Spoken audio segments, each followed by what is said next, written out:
Ladies and gentlemen, good day and welcome to the UGRO Capital Limited Q4 FY25 conference call hosted by Emkay Global Financial Services Limited. As a reminder, all participant lines will be and there will be an opportunity for you to ask questions once the presentation concludes. Should you need assistance during the conference call, please signal an operator by pressing star, then 0 on your touchtone phone. Please note that this conference is being recorded. I now hand the conference over to Mr. Kishan Rungta from Emkay Global Financial Services. Thank you and over to you, sir. Thank you. Good evening, everyone. I'd like to welcome the management and thank them for this opportunity. We have with us today Mr. Sachindra Nath, founder and MD, Mr. Kishore Lodha, CFO, Mr. Anuj Pandey, CRO, Mr. Amit Mande, CRO, Chief Revenue Officer, Mr. Sharad Agarwal, CTO, and Ms. Ritu Singh, Senior Economist and Head IR. I shall now hand over the call to management for the opening remarks. Over to you, sir. Thank you, Mr. Rungta. Good evening, everyone. I'm delighted to share UGRO Capital's strong performance for the quarter and financial year ended March 31st, 2025. Our results underscore the strength of our data tech-driven business model and the progress we have made in reaching underserved MSME segment across India.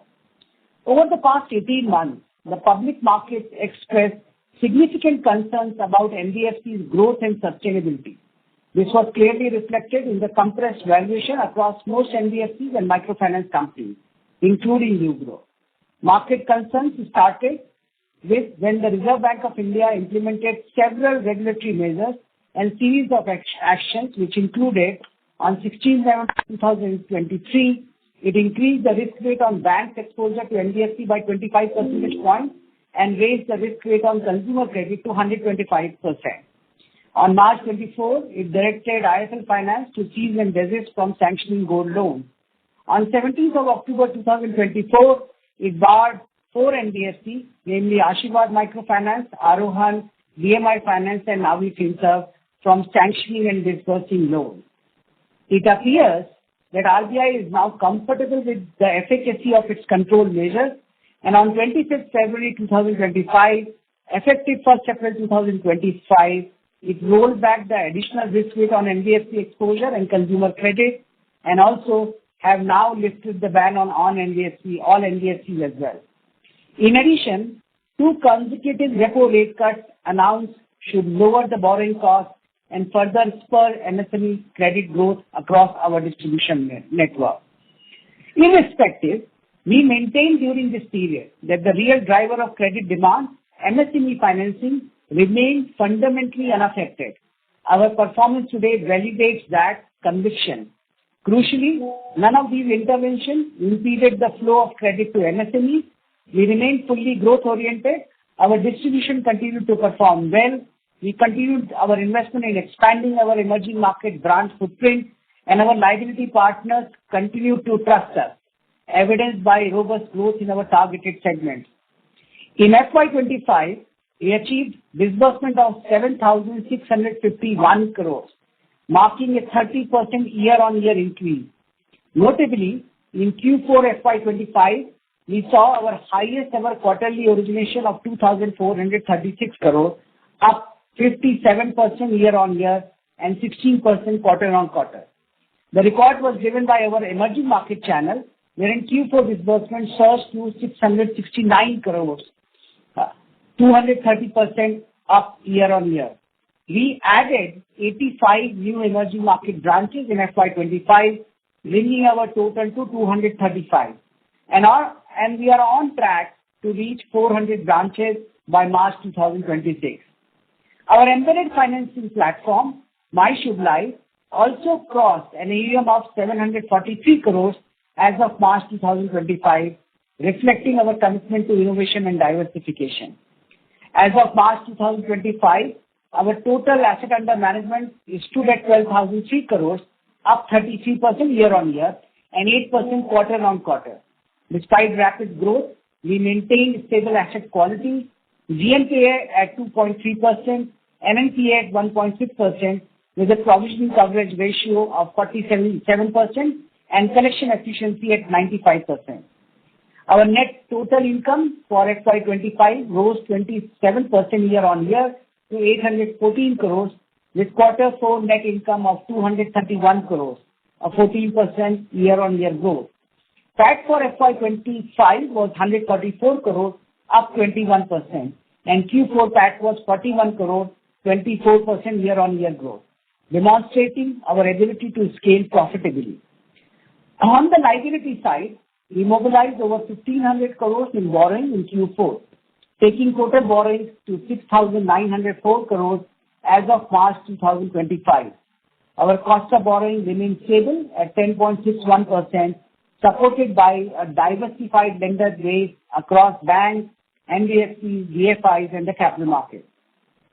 Looking ahead, we will continue to expand our emerging market portfolio, targeting a rise from 22% to 32 to 35% of AUM in next 6 to 8 quarters, while leveraging our technology-driven underwriting, data analytics, and multi-channel approach. We remain committed to operational excellence, aiming for ongoing improvement in cost to income and return on assets without compromising asset quality or profitability. In the result presentation, we have provided a fact sheet for analysts by each of our distribution channels, which guides them on disbursement volumes, yield, targeted GNPA and credit costs. This would help analysts and investors to clearly infer UGRO's deliverable in coming year. In closing, we thank our dedicated team, partners, and stakeholders for their unwavering support. UGRO Capital is well positioned to capitalize on the growing MSME credit opportunity, and we remain steadfast in our mission to empower India's small businesses with tailored, high-impact financial solutions. Thank you.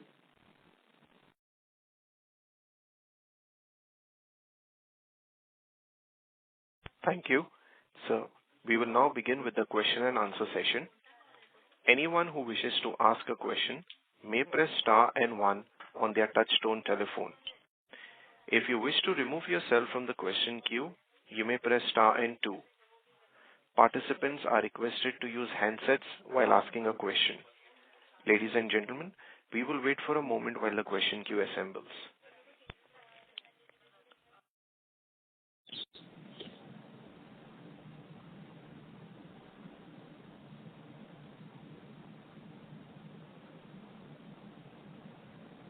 The first question comes from the line of Rushi, an individual investor. Please go ahead. Hello, am I audible? Yes, please go ahead with your question. Yes. Hi, Mr. Nath. Thank you very much for the update and congratulations on a great quarter. I have a few questions with regards to the latest release from the management with regards to the QIP, and if you could give us some color around what the intention behind the QIP, that would be great. Yeah, this resolution which has been approved by the board is nothing but a standing resolution. Every year, in order to tap the market opportunity, if required, we pass an enabling resolution so that whenever there is an opportunity, we should be able to raise capital through a QIP. It does not entail or give an indication that we are about to do a QIP. If you look at our past track record, and every time annually, we can just renew this resolution. That's perfect. So we are not looking at raising cash where the market is still not valuing us where we should be technically, at least based on what we think the business is worth. Would that be I have a question with respect to the QIP, that the resolution of QIP is a standing resolution which we renew. With respect to the new capital, it depends upon our capital adequacy and growth. And wherever we would definitely need capital for maintaining our capital adequacy, we'll tap the market at that appropriate point of time. And how does tie in with the existing warrants?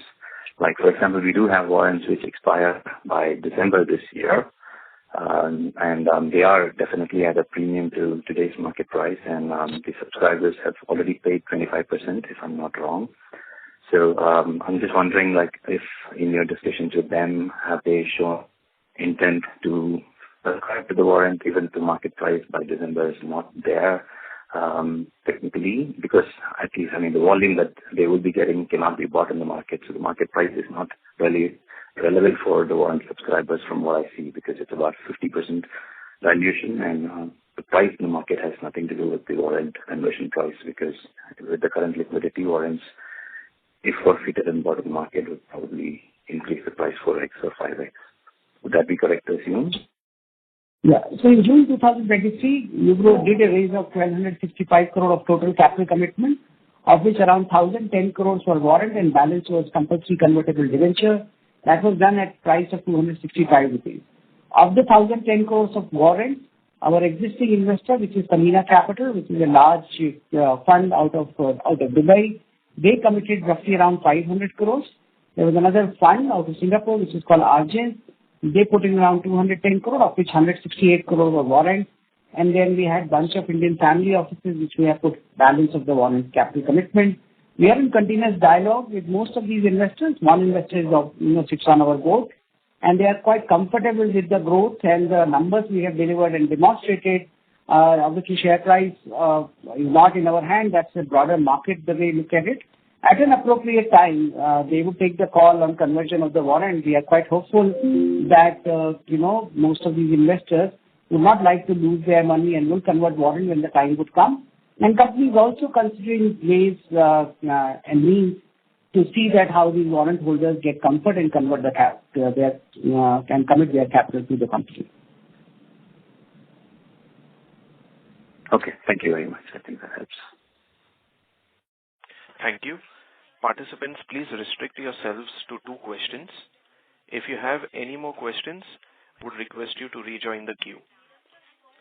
The next question comes from the line of Rishabh, an individual investor. Please go ahead. So congratulations on a very good set of numbers. So my question is regarding the emerging loan portfolio which we are currently growing. We're doing a disbursement of around 600 crores in a quarter. So going forward, what is our target of returns like ROA and ROE from this segment?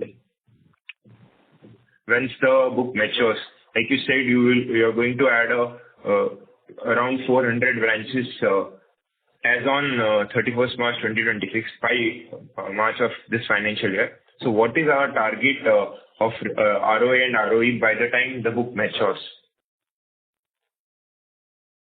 I would request that you look at slide 21 of our presentation, which is the forward-looking guidance which we have given to investors. If you look at, we have said that at right now, the exit for the Q4 was 669 crores. This was at a base of around 230 odd locations, which will grow to 400 locations. We expect, which means the average number of branches this year would be roughly around 325. And we expect the productivity per branch to come at 1.1 crore. The average portfolio yield would be at around 17.6%, and the credit cost being 1%. Currently, the OPEX for this vertical is hovering around 8 to 9%, just because so much of the OPEX has gone. But at the maturity of all the branches becoming productive, the OPEX should come at around 4.5%. So the way to look at this, is at a 17.5% on average yield, credit cost of 1%, and OPEX of around 4%. This will deliver a very strong positive ROA. Sir, even after the GNPA reaching a level of around 4%, since our collection efficiency is now around 95%. So once the portfolio matures, so even after taking a hit of around 3.7 to 4% in GNPA, we will still achieve a ROA of 4%, you're saying? Sir, the GNPA and the credit costs are two very different spectrums. Given that most of these 90%, most of loans are secured loans secured by mortgages, GNPA does not necessarily mean equal to credit cost. GNPA is a portfolio which crosses 90 plus days, and because this is secured loan, there is a very strong recovery which happens because we have an ability to take over the collateral and auction that. And that's why we have guided for a credit cost of 1%. So GNPA aside, what you should in ROAT, what you take into account is credit cost, not the GNPA. Sir, but in the terms of LTV, what is our LTV in these loans? So if my asset is around 1 crore, how much am I given loan based on that security? Average LTV for UGRO overall is roughly around 55 to 60%. Okay, sir. Thank you. Thank you. The next question comes from the line of Krishnan P.S. from HNI Investor. Please go ahead. Thank you, and good evening to the UGRO Capital Management team. You had shared a roadmap for UGRO Capital for FY26, that's a year from now, that some of the key metrics like AUM, that you achieve AUM of 10,000 crores. I'm sorry. Sorry, Sorry to interrupt. we can't hear you well, sir. If you're on a speaker, if you can switch off the speaker and speak in the mic, please. Okay, fine. Yes. Are you able to hear me better now? Are you able to hear me better? Yes, please. Not very clear, but we will try. Okay? Okay, all right. Yeah. So you had shared a roadmap for UGRO Capital for FY26, and some of the metrics included achieving an AUM of 20,000 crore at a 4% return on assets. So you can share an update as to where we are on this growth curve and what are the timelines for achieving these metrics, and what do you see are some of the stumbling blocks towards our goal of achieving a 4% return on equity? Sorry, we can't hear you much. If I understand clearly your question, you are saying that we have already, guided certain return on asset and certain growth plans. Where are we on that? Is that the question? Exactly. That's right. Yes, correct. Yes. Anuj, do you want to take that somehow? Okay, I'll answer. We have been giving a guidance on what is the roadmap from the current about 2.5% ROAs to 4% ROA in next few quarters, and the major assumptions which we had given on that was on 4 counts. The first one was an increase in portfolio yields by about 75 to 100 basis points, a decrease in OPEX to AUM ratio by about 50 basis points, a decrease in cost of borrowing by about 50 basis points, and an increase in credit cost by about 50 basis points. And we can very quickly take you through on what all has happened on that and what the company has done so far. On the first bit, on the increase of the total portfolio yields, the strategy which we are executing is to increase the contribution of emerging markets.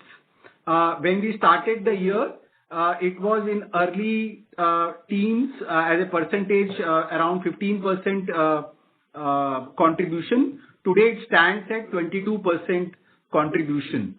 And by the time we complete the next 80 branches expansion, it will start the overall emerging markets contribution is expected to stabilize at around 35% of our total AUM. Added to that, we also have now an embedded finance platform which is doing extremely well, which is at a much higher yield than our average portfolio yields. So we are very much on the path of increasing the total portfolio yields.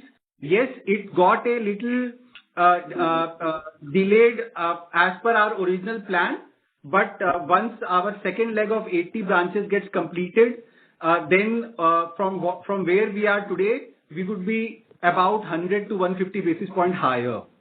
Then coming to cost of borrowing, overall macros are triggers are showing us, and as Sachin told in his initial speech as well, the market rates are softening, and we are expecting that because of that, it will impact favorably in our cost of borrowings as well.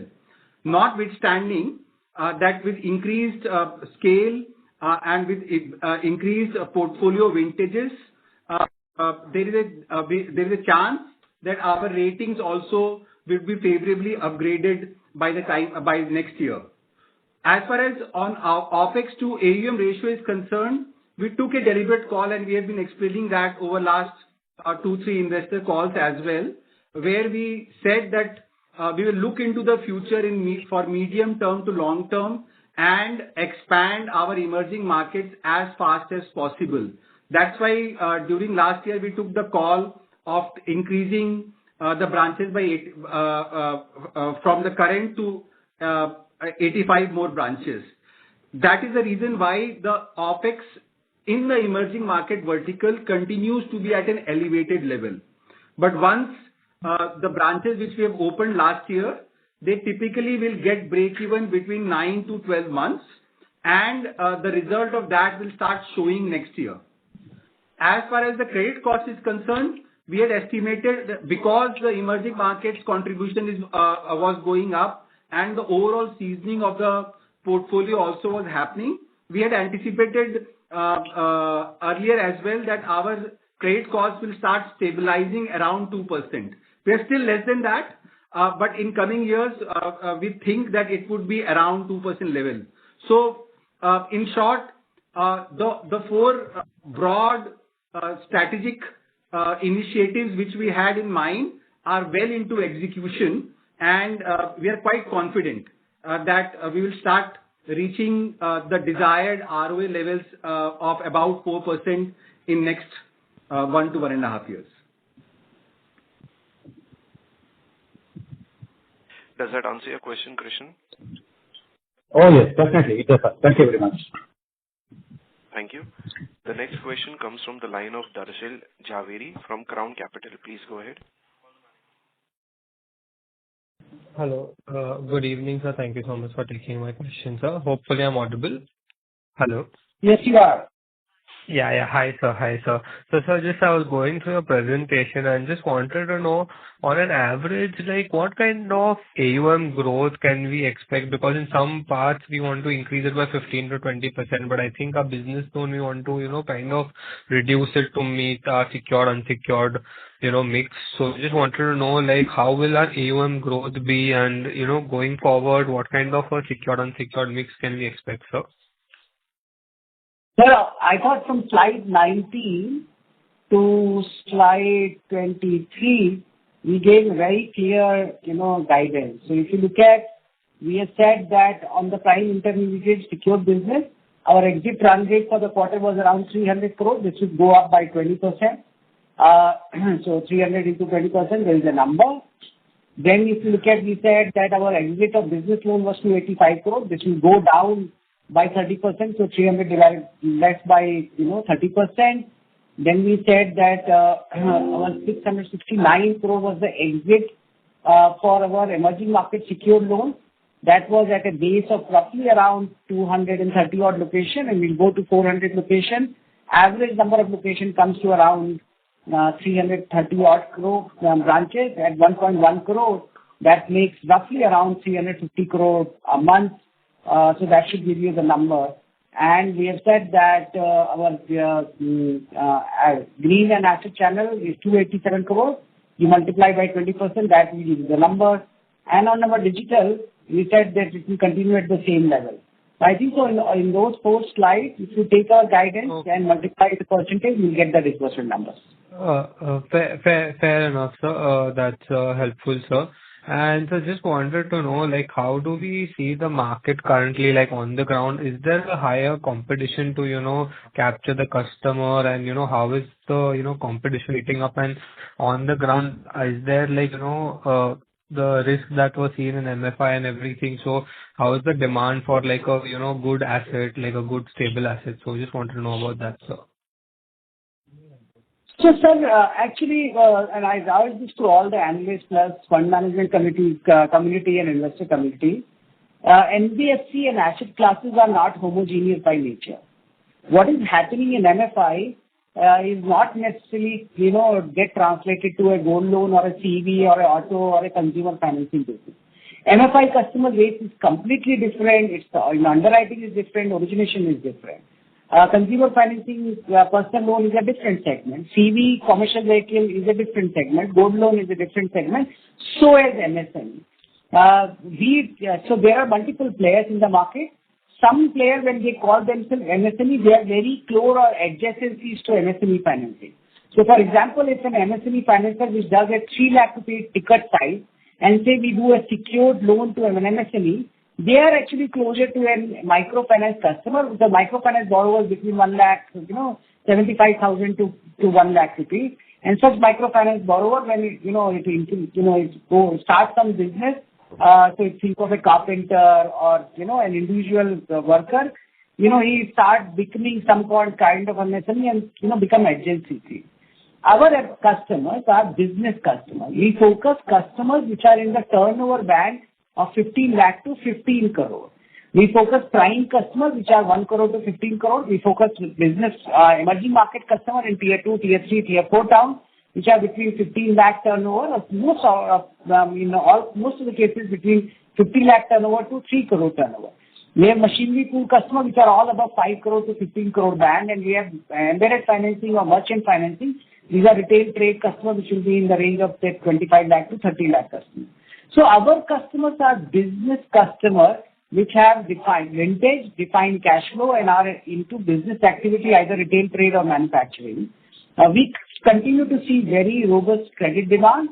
We continue to see stability in the cash flow. We have seen for certain select markets, especially in the unsecured loan, that there is over-leveraging and stress, and that's why we have brought down our business loan segment, especially in prime market, but nothing of great concern over there as well. Our view is that in next year and a half coming, given focus of the government, regulator, and impetus on MSME financing in India, this segment of the market would be an outlier vis-a-vis other segment of the credit in India. Does that answer your question, Darshil? Okay, we'll move on to the next participant as Darshil has disconnected the call. The next question comes from the line of Mohit Ansari from Hyderabad Investors Forum. Please go ahead. Yeah, am I audible? Yes, sir, you are. Yeah, my concern is regarding the quality of our borrowers. See, when we had started, when you had started UGRO, you were one of the first movers into MSME financing. And now that we are seeing a lot of very conservative NBFCs like Sundaram Finance also talking of moving into MSMEs. My concern is these guys are able to raise their funds at a much lower rate, so they will be lending at a competitive rate.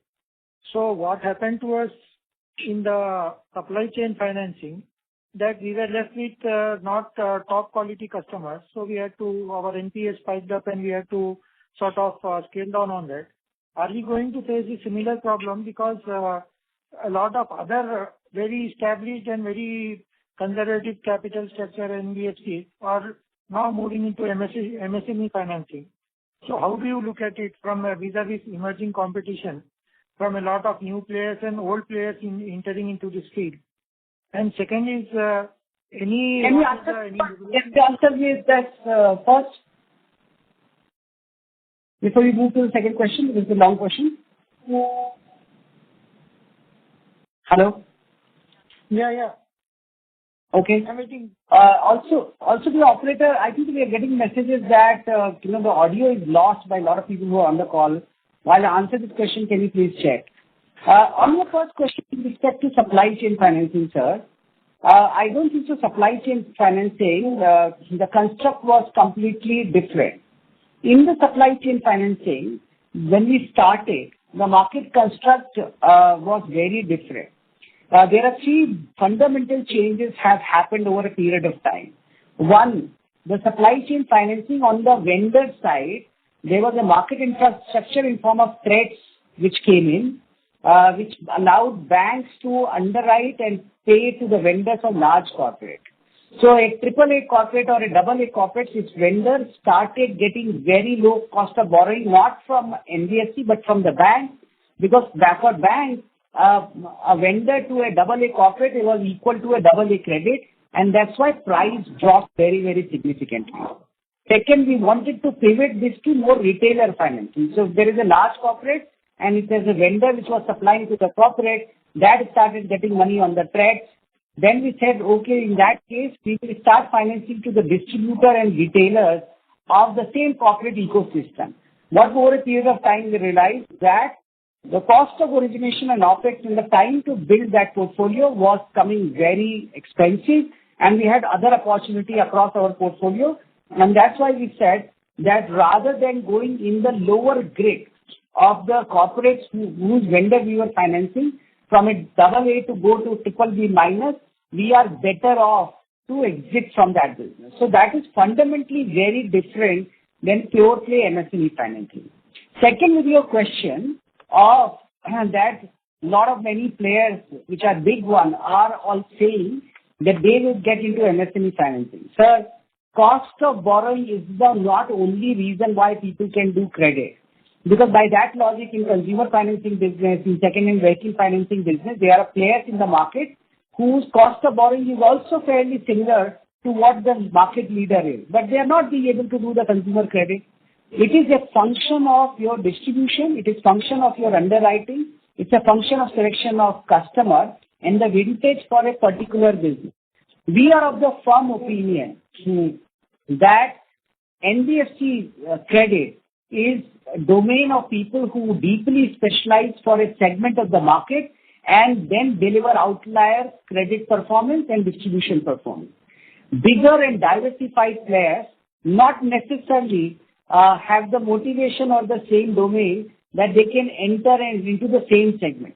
The point in case that almost every large NBFC and large bank in India want to and are doing co-lending with us, because they also recognize for the same time and effort, our credit underwriting is stacks up, and they can take the advantage of their cost of borrowing by partnering with us. And last but not least, please believe me, the MSME credit under penetration in India is 1 lakh crore. If every lender in the country, including all the banks, including the largest bank in India, tomorrow decides to do only MSME credit, then also each one of us would grow at the rate of at least 25% CAGR. 1 lakh crore of credit gap fulfillment required roughly around 20 lakh crore of equity capital. That kind of capital is not available in the market at this point of time. Okay. My second question was, is there any development where you had petitioned RBI and government for a separate categorization of MSME lenders among NBFCs, so as to separate you from ordinary NBFCs and microfinance NBFCs? So are they going to any development is there on that front, separate categorization of MSME lending NBFCs? Like so we have to copy that we can petition anything to the RBI, or RBI would definitely take our petition in cognizance. There has been an industry-wide effort, with some of which we are also part of, to categorize priority sector lenders as a separate category. As we have housing finance category as a separate category, we have microfinance as a separate category. There are certain institutions, industry bodies, which believe that creating a new lending category called priority sector lender will increase the overall penetration of priority sector in India. You would have seen a recent report in Economic Times that overall priority sector lending in India has gone down. And priority sector includes both MSME financing and non-MSME financing. So there is some industry effort, but I don't think that there is any concrete thought process or action as of yet. Yeah, one last final question, important one. I'm being told by the operators that we can allow only 2 questions to accommodate everyone in the queue, sir. I would sincerely request if you can come back in the queue. I think we will definitely have an opportunity. Co-lending percentage going down to 42%. Okay, since you asked this question, we will quickly answer. The co-lending percentage has gone down purely because in the intervening period, as I said in my opening remarks, there was a general noise about the unsecured financing. Banks also got overwhelmed by thinking that RBI is telling them not to do unsecured financing, while our assessment is that RBI said unsecured financing with respect to consumer credit and personal loan That's why certain banks stopped the unsecured or business loan on co-lending side, and that's why the percentage dropped. But now it has all come back. Most of the banks have restarted that. Thank you, sir.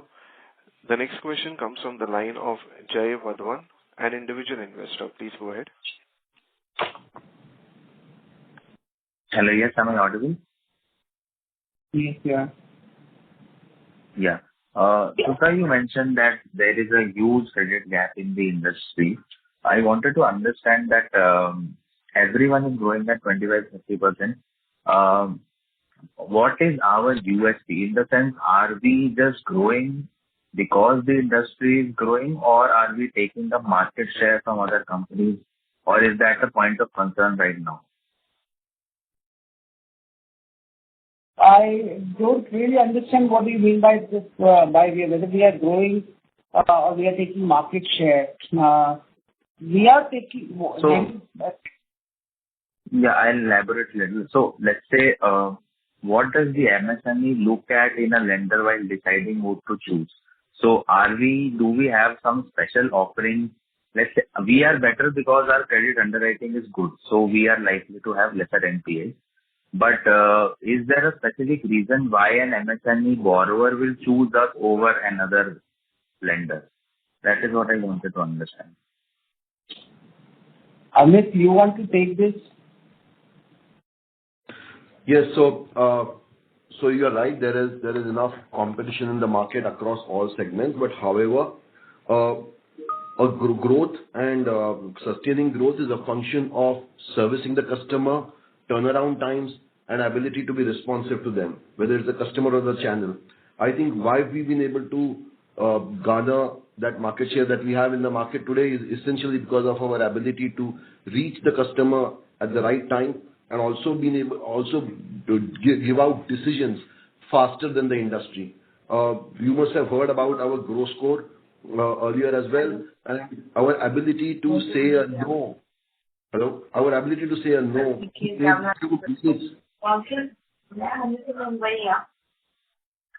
Hello? Yeah. Our ability to say a no to a customer if we are not interested in giving a loan, our ability to say a no is within few minutes. Post that, our ability to really focus on the customers that we want to and give them a better turnaround time than the market is really our USP. So I'll kind of reiterate. One is being able to reach and service the customer better, and also turn around their credit needs faster. That's the USP that we work on. Yeah, it's for all those who are listening. If you go to slide 6, it's a very interesting question that why a customer comes to us and why it doesn't choose any other lender. I don't think so. The answer is that that there are not enough lenders today. There are definitely enough lenders for every type of customer.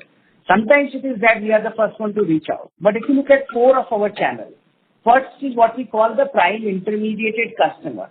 All of these customers, when we say intermediated, means that these customers are linked or associated with a direct selling agent, and they are very well established in the market. The DSA, when he receives a loan request or a file, brings to multiple lenders. A file gets logged in with at least 8-10 lenders, because the competition here is almost every large lender in the country, including bank and large investors. Our moat here is our turnaround time, because our machine can decide and give an in principle in 60 minutes. All of our intermediated partner or DSA likes the fact that we can say yes and no very, very quickly. So if we say no, they don't waste time with us and they can take the file to some other lender.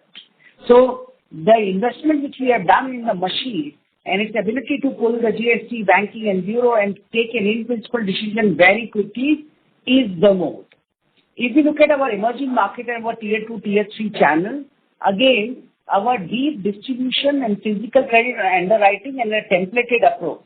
So here we do of our 9 sector and 300 plus sectors. For this channel, we have templated credit underwriting methods. So for a bakery, once a customer comes in, both our sales and credit lead know exactly what they have to see, and their ability to then turn around and not only say yes, but how much they can do is the most. So it's largely physical outreach and distribution driven. If you look at our green plus asset financing, I'll give you an example. In our green financing, because we do rooftop solar, none of the lenders in the market really understand that for an MSME financing, as long as the loan tenor can be equal and the EMI is equal to existing electricity bill, you cannot do green financing, and we automate that by looking at what the customer can pay and what is the longevity of the asset. In the machinery, because we are embedded now with 50 plus OEMs, we know each machinery type, we know which machinery has got its residual life, what is the income which machine generates, and ability to say quick yes is our mode. If you look at our digital embedded financing, it's a high prowess technology and data integration. So like partners like PhonePe, Fino, Airtel, which have more than 30 crore plus merchant, when we embed in the merchant app of a PhonePe or a Fino, we can within minutes say yes for a very short-term financing. So it's very unique and large, platform which is designed to service every type of customer need in the defined timeline, and that's the mode. Yeah, thanks.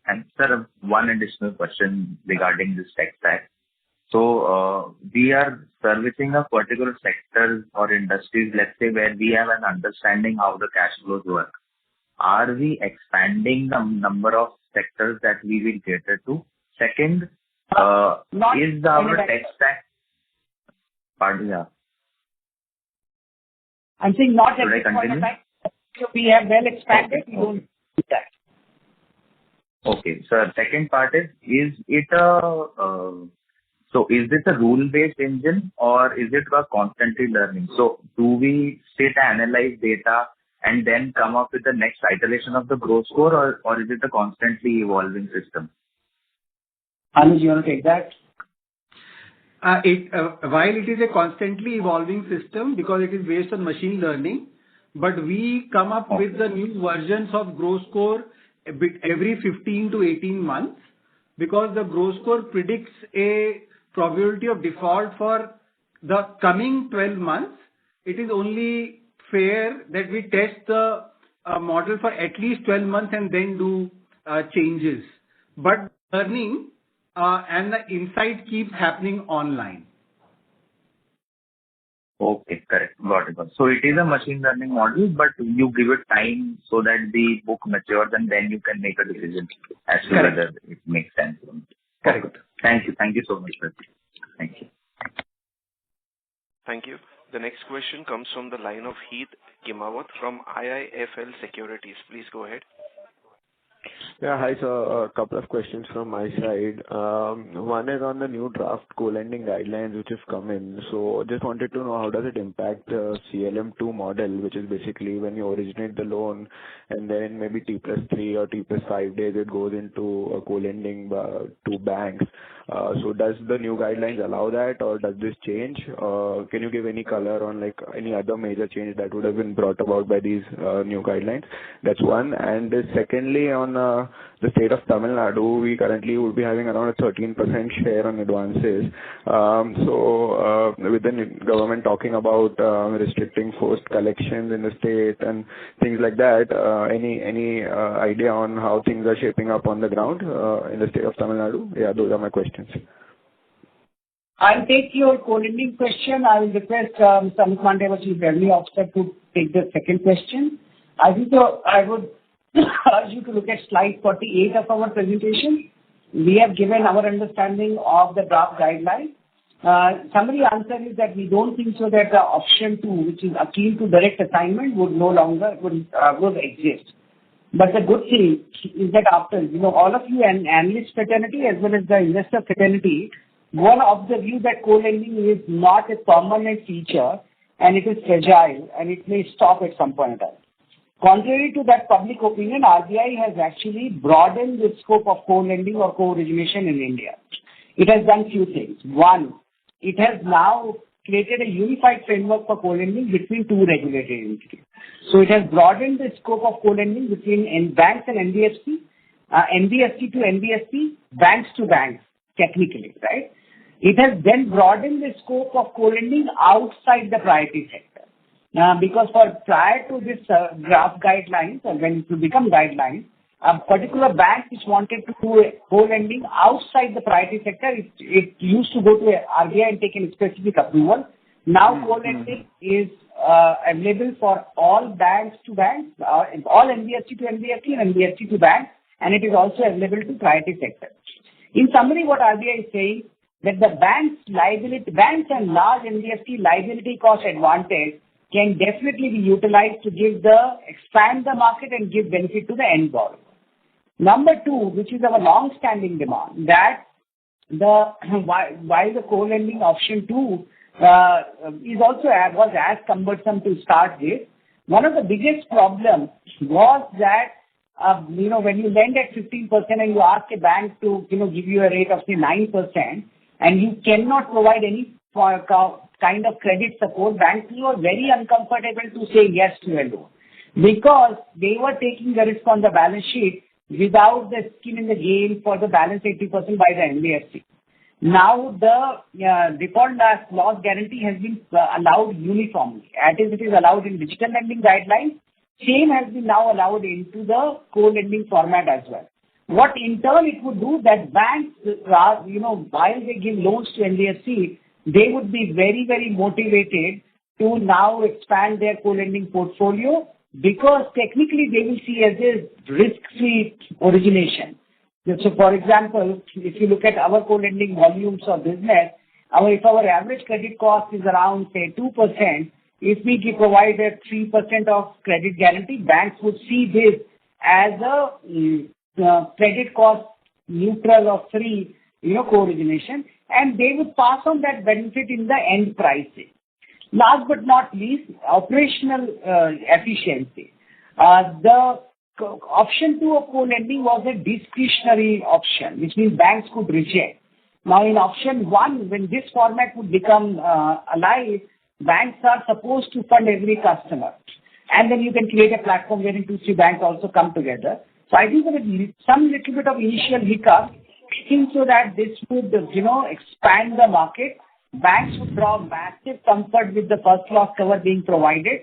Technology today, so the multiple technology platform over around 6-7 months back, we hosted all the public market investors. We got UB as the platform, which does the co-lending intermediation platform. Technology is now enabled both types of, co-lending. So today, for example, with SIDBI, we do option 1 and as well as option 2. With Bank of Baroda, we have fully integrated on option 1. With multiple banks, we are both on option 1 and option 2.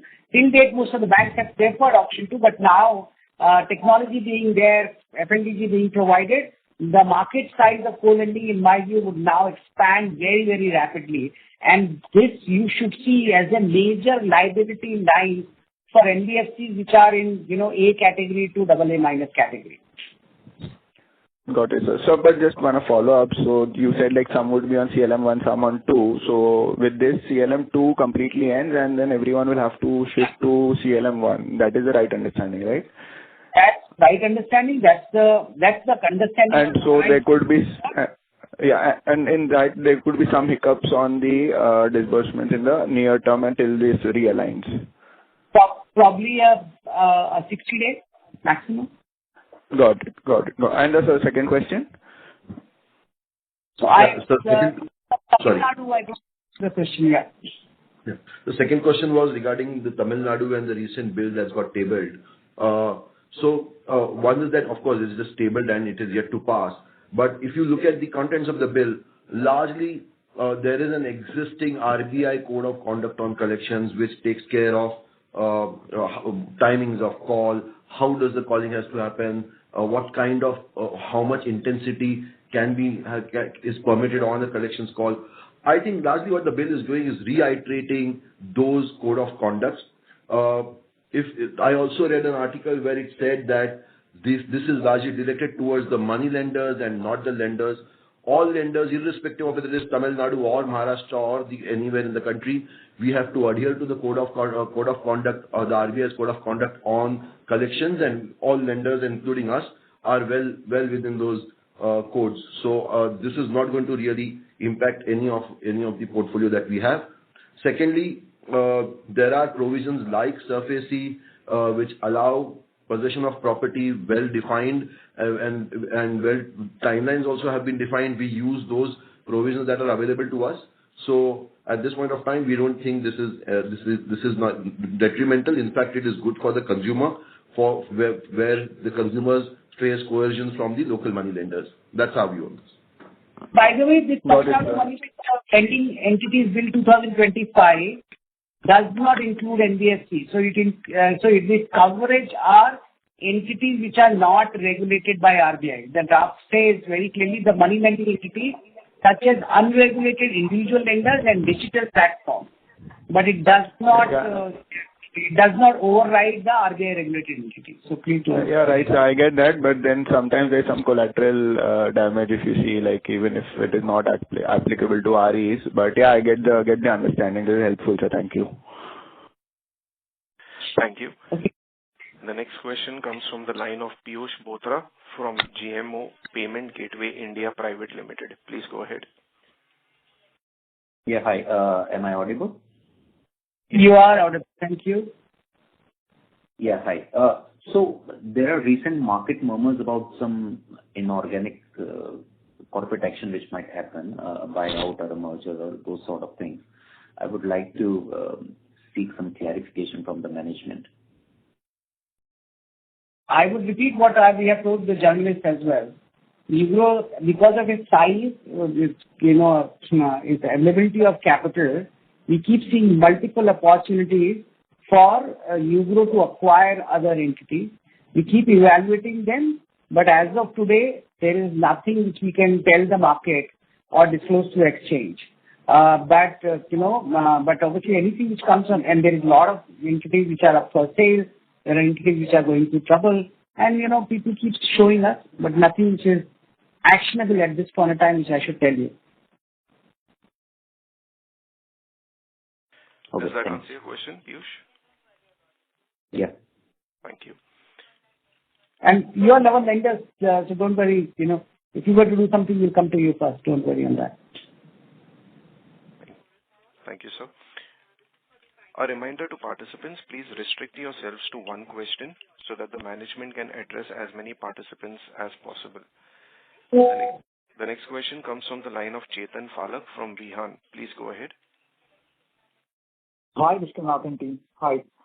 Congrats on the consistent set of numbers. I just had one question about the high-yield EM portfolio, the product. What kind of risk management are we doing on this, especially in terms of affordability, and any other color you can add on the risk management? Thank you. Anuj. Your voice was not fully clear.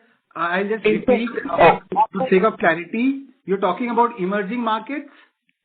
Yeah, Anuj, he said that on the market portfolio, what's the risk, how do we mitigate the risk and what is generally done that? Okay. And especially the affordability. So, what do you mean by sir? Sorry, I meant, what kind of metrics, affordability metrics do we monitor, given that, it's a high yield portfolio? So what kind of customer affordability do we monitor? So, in our emerging markets vertical, we operate our branches in tier 2, tier 3, tier 4, tier 5 cities, where the specific target segments are customers up to turnovers of 3 crores.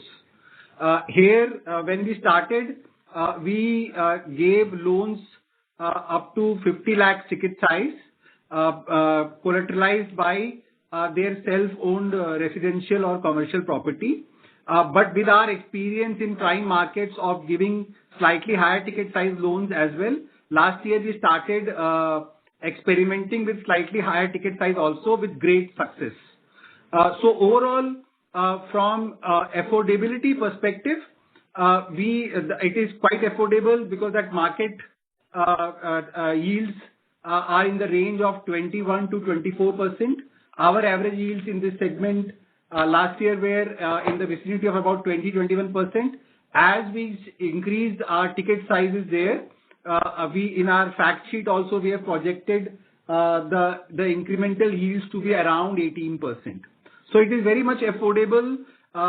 These customer segment typically in tier 3, tier 4, tier 5 towns otherwise are taking loans from local market sahukars or very small NBFCs. So they welcome when a very large franchise like us comes and gives an offer which is quite certain and very transparent in nature. Okay. So a follow-up on that. So that's relative affordability, right? So in terms of absolute affordability of the, customer or the business proprietor, do we have any grasp on the cash flows of the, business and, whether they will be able to meet in case of a slowdown? Yes, and it is a very, very comprehensive scope which we have on that. So customers within the emerging market customers whosoever turnover is greater than 40 lakhs where GST is applicable, we take help of the GST banking and bureau like our Prime and do a statistical cash flow analysis. For customers who are slightly lower turnover, we do a very detailed personal discussion and our credit managers goes on the field and assesses the cash income which he generates through the templated models which we have for each subsector within the sector in those. So if it's a small tiffin home, then we have our own proprietary developed cash flow input statement. If he is a small contractual worker, then we have a different. So we have about 50-60 of such templated cash flow analyzers in place which we make use of. So each loan before it is sanctioned, we ascertain the cash flows and the customer's ability to pay EMIs in time. Okay, great. Thank you. Thank you. The next question comes from the line of Vivek Kumar from Best Pals LLP. Please go ahead. Sir, am I audible, sir? Yes, sir. Sir, my doubt is regarding the co-lending thing. So how restrictive is it in terms of our future growth and how dependent on we the new guidelines, the option one has to be taken? How eager do you think banks will be in passing on the rates and co-origination and trying to get integrated? All these things, do you think is more restrictive or this is actually better for us in the long run? So in terms of co-lending being part of. Yeah, I did a detailed explanation to the IFL analyst. I will repeat. In our view, that co-lending now in the draft guideline, RBI has clearly indicated that co-lending is here to stay in a bigger and broader format. They have formalized the co-lending between NBFC to bank.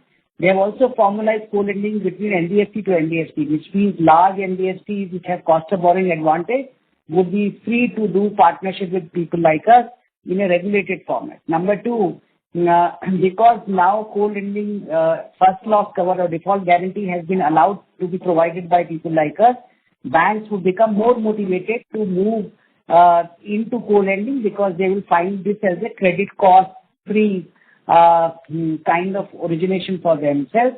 And third, with respect to operational hassle, as I said, with most of at least 3-4 of the technology platforms are fully evolved to do co-lending in the format of option 1, which is co-origination, or option 2. And as these two things would coincide, we don't think that would be a major challenge. Obviously, when we sign up on the new format, there will be initial hiccups, which is operational hassle, which is no different than when we onboard a new bank for co-lending. But in summary, we think so that the co-lending market would expand at least 3 times in aggregate from where it is today. So the integration issues is not going to be taking a lot of time, like between banks and NBFCs. All the co-lending platforms have the ability to do both formats. Got it. Thank you, sir. And sir, an ROE of 4% was like, because you stopped giving this in the presentations now, is it like you want to get back to it once you get more clarity, or can you guide on how many years or how many quarters away that is? No, it's not a question of that we have stopped giving. I think so what we found it to be more prudent. We are at it that finally, in order to create value for all of our stakeholders, shareholders, and generally, we have to get to a 4% return on asset and, targeted return on equity.